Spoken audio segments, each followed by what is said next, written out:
ഞാൻ ഇന്ന് രാവിലെ പള്ളി വിട്ടു പോയി വരുമ്പോൾ കാണുന്നത് എനിക്ക് സങ്കടം വന്നിട്ടുണ്ട്. എന്റെ ചങ്ക് പൊട്ടിപ്പോയിട്ടുണ്ട്. കാരണം അതിൽ ഇടുന്ന എന്താണ്, അപ്പൊ നമ്മുടെ ഫോൾട്ട് എന്താണ്, നഗരസഭയുടെ ഫോൾട്ട് എന്താണെന്ന് വെച്ചാൽ അതുകൊണ്ടാണ് ഇത്ര പത്രമാധ്യമങ്ങളുണ്ട്. എല്ലാ പത്രമാധ്യമങ്ങളും ഒരുത്തന്റെ കീഴിലാണ്, എല്ലാ പത്രമാധ്യമങ്ങളും. അപ്പൊ നിങ്ങൾ ഇനിയും പണിയെടുക്കേണ്ടി വരും. അത് തന്നെയാണ് ഞാൻ പറയുന്നത്. സാരമില്ല, ഒരിക്കലും ഇതിനെല്ലാം മാറ്റം വരും.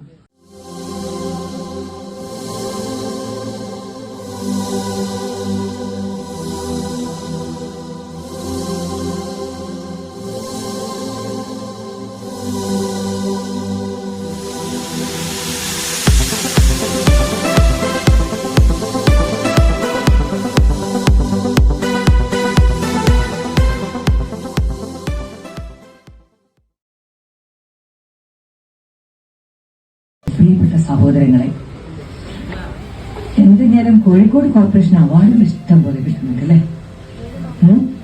അവാർഡുകൾ ഇഷ്ടം പോലെ കിട്ടുന്നുണ്ട്. പക്ഷെ അവാർഡുകൾ എത്രമാത്രം യാഥാർത്ഥ്യമാണെന്നല്ല ഞാൻ സത്യാവസ്ഥയെ പറയുള്ളൂ. കാരണം സത്യത്തിലൂടെ തന്നെ ജനിച്ച് സത്യത്തിലൂടെ തന്നെ വളർന്നു സത്യത്തിലൂടെ തന്നെ മുന്നോട്ട് പോകാൻ ആഗ്രഹിക്കുന്നവരാണ്. തീർച്ചയായിട്ടും മറ്റ് ജില്ലകളെ സംബന്ധിച്ചിടത്തോളം കോഴിക്കോട് ജില്ല വൃത്തിയുണ്ടാകാം. പക്ഷേ ഇന്ന് കോഴിക്കോട് ജില്ല, കോഴിക്കോട് നഗരസഭ, ഞാൻ പറഞ്ഞ തന്നെ കഴിഞ്ഞ ദിവസം കൗൺസിൽ വരെ ഞാൻ പറഞ്ഞു ശുചിത്വ നഗരം അവാർഡെല്ലാം ലഭിച്ചു. പക്ഷേ ഇന്ന് വേറൊരു ടൈറ്റിൽ കൂടിയുണ്ട്, ചാക്കുകളുടെ നഗരം.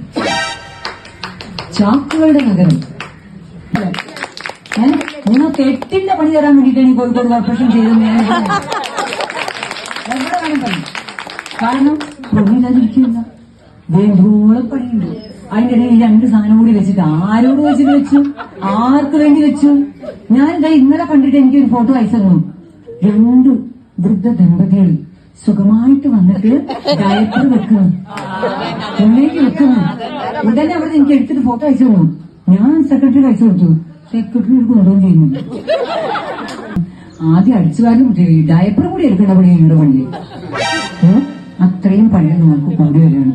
അപ്പൊ നിങ്ങൾ സമ്മതിക്കട്ടെ. ഈ അവാർഡ് ഉണ്ട് കോർപ്പറേഷൻ കിട്ടിയതിനോട് ഞാൻ യോജിക്കുന്നില്ല, നിങ്ങൾക്ക് കിട്ടിയതിനോട് ഞാൻ യോജിക്കുന്നു.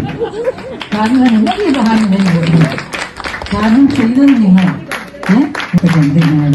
നിങ്ങളുടെ ആത്മാർത്ഥതയും നമ്മുടെ നഗരസഭയോടുള്ള സ്നേഹവും നിങ്ങളുടെ ജോലിയോടുള്ള അർപ്പണബോധവും തികച്ചും നിങ്ങൾക്ക് ഇന്ന് രാവിലെ പള്ളി വിട്ടു പോയി വരുമ്പോൾ കാണാം എന്റെ വാർഡ് ക്ലീൻ ചെയ്യുന്നവര് രാവിലെ ആ സ്റ്റീലിന്റെ ബാസ്ക്കറ്റിൽ എടുക്കുന്നത് എനിക്ക് സങ്കടം വന്നിട്ടുണ്ട്. എന്റെ ചങ്ക് പൊട്ടിപ്പോയിട്ടുണ്ട്. കാരണം അതിൽ ഇടുന്ന എന്താണ്, അപ്പൊ നമ്മുടെ ഫോൾട്ട് എന്താണ്, നഗരസഭയുടെ ഫോൾട്ട് എന്താണെന്ന് വെച്ചാൽ ആദ്യം മനുഷ്യന് അവബോധം കൊടുക്കണം. അവബോധം എന്ന് പറഞ്ഞ സാധനം കൊടുക്കാൻ കോർപ്പറേഷൻ അറിയില്ല. അതുകൊണ്ടാണ് ഇത്ര പത്രമാധ്യമങ്ങളുണ്ട്. എല്ലാ പത്രമാധ്യമങ്ങളും ഒരുത്തന്റെ കീഴിലാണ്, എല്ലാ പത്രമാധ്യമങ്ങളും.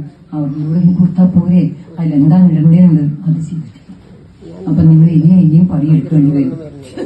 അത് തന്നെയാണ് ഞാൻ പറയുന്നത്. സാരമില്ല, ഒരിക്കലും ഇതിനെല്ലാം മാറ്റം വരും. സർവശക്തൻ നിങ്ങൾ ധാരാളമായിട്ട് അനുഗ്രഹിക്കട്ടെ. നന്ദി, നമസ്കാരം.